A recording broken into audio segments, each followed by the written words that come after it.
a Mariana, eu sou uma mulher. Primeiro vou me autodescrever, né? Eu sou uma mulher de pele clara, branca, cabelos cacheados, castanhos, na altura das orelhas. Estou usando um óculos de armação transparente, brincos de argola e uma blusa laranja. Estou sentada e atrás de mim tem meio embaçado assim um painel tipo de lambe-lambe, né? Esses cartazes de lambe-lambe. Eu sou jornalista.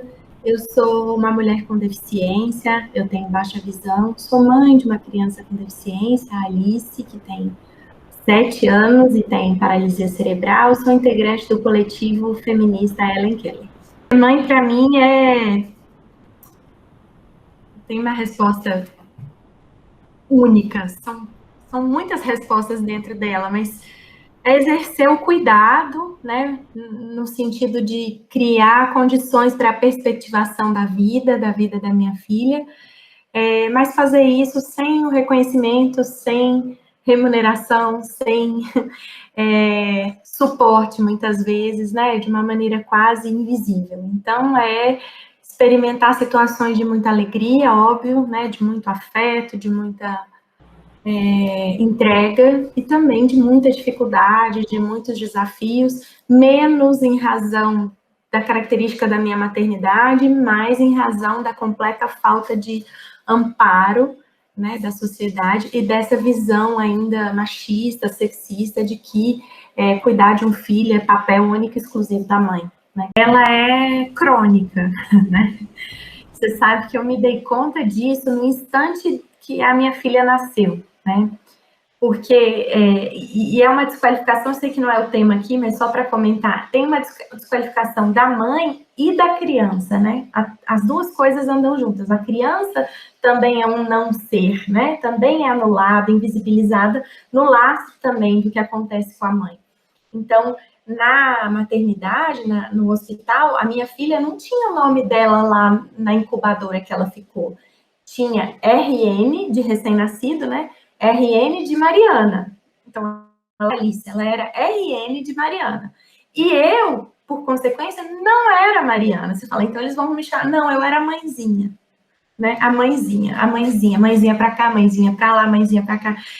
E eu fui continuando sendo mãezinha muito tempo, né? Nas consultas, mãe, mas veja bem, mãe, mas não é assim, mãe, você está super valorizando, né? Ou você não tem o conhecimento suficiente.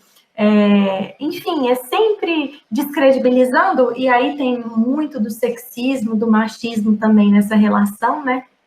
Porque o médico geralmente é um homem que fala de um lugar de autoridade, né? E a mulher que está ali, a mãe, né? Numa condição de subserviência, na visão, né? Dessas relações de poder que estão aí instituídas. E se você questiona, você é insubordinada, você não quer o melhor para o seu filho, você nega a realidade. Você não está vendo que a sua filha tem essa condição? Então você transita entre a insubordinação e o negacionismo, ora pois, né?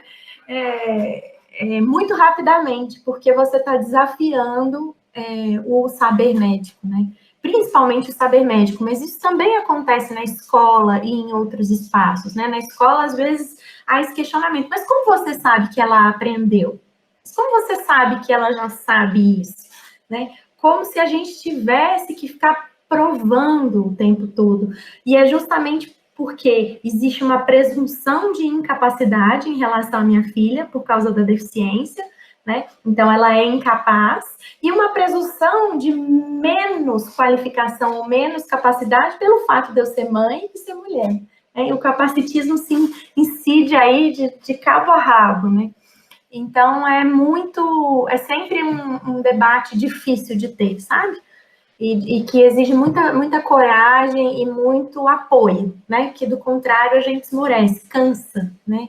É um embate diário, então chega uma hora que você, não aguento mais isso, né? Vou ficar calada ou não vou fazer nada, e isso também não resolve, né? Então é bem cansativo. Então, você sabe que é super curioso, porque eu não sou oficialmente uma pesquisadora, no sentido de estar atrelada a uma instituição, né?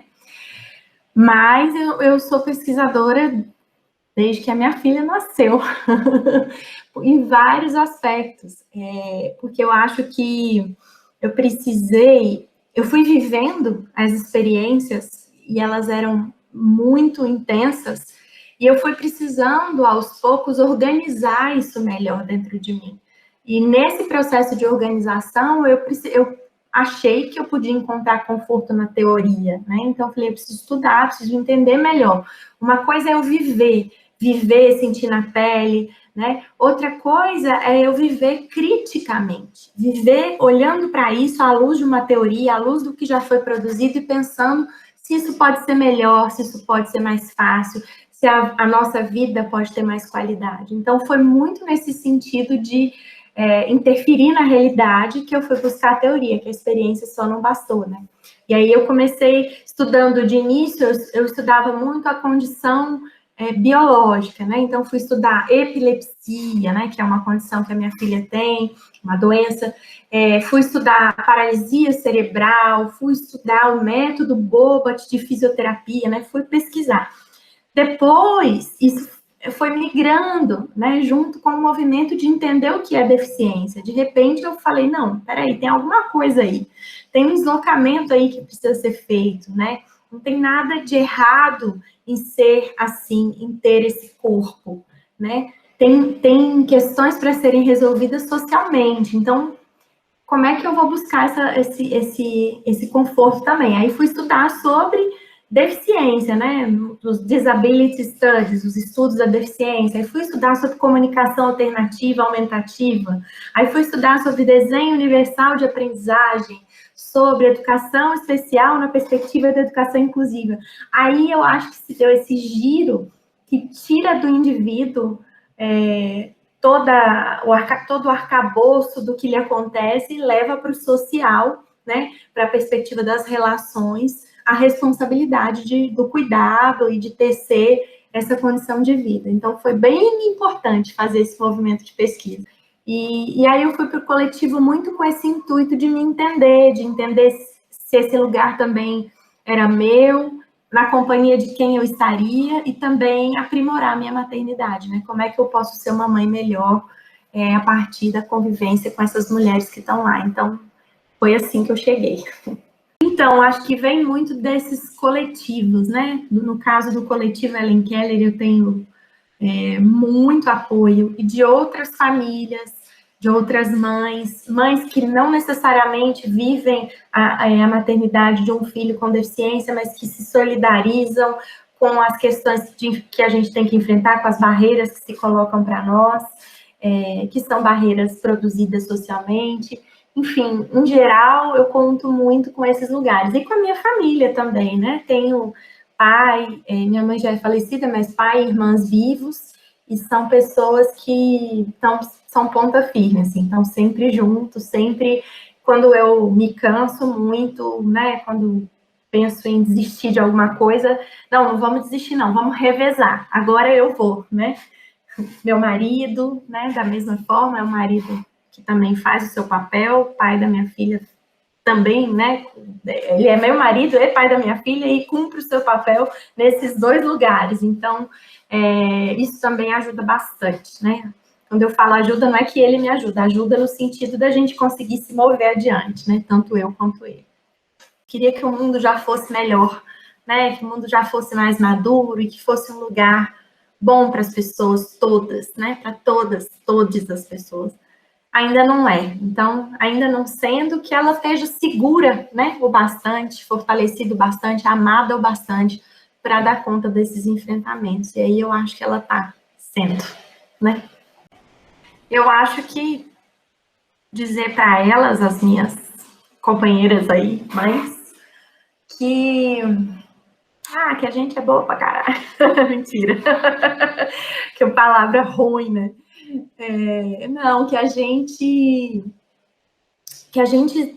consiga se fortalecer mutuamente para lutar contra essas relações de poder instituídas que hierarquizam as vidas, né? A mesma relação que hierarquiza a vida da minha filha por ela ter uma deficiência é a que me hierarquiza por ser uma mulher com deficiência, né?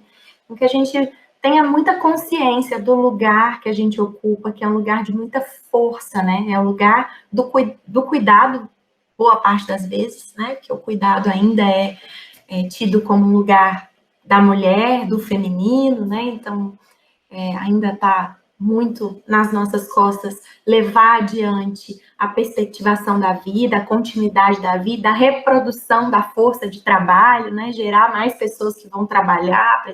Então, a gente tem muita força quando a gente também consegue buscar na teoria, o conforto, né, para entender as nossas situações de opressão, por que nós somos invisibilizadas, silenciadas, descredibilizadas, né? Acho que sempre lembrar isso, que nenhuma realidade está posta, toda realidade está aí, sujeita à nossa intervenção nela, né? Então, que a gente não se submeta, né? Que a gente possa ser bem insubordinada nesse sentido e que a gente consiga fazer esses movimentos coletivamente. Acho que sempre defender essa força do coletivo, né? Que é tão importante. É muito difícil a gente se mover contra o patriarcado, né? Que é das forças mais antigas da humanidade, né? Muito, muito antigo. A descredibilização da mulher é muito, muito antiga. É muito difícil a gente se mover contra isso sozinho, né?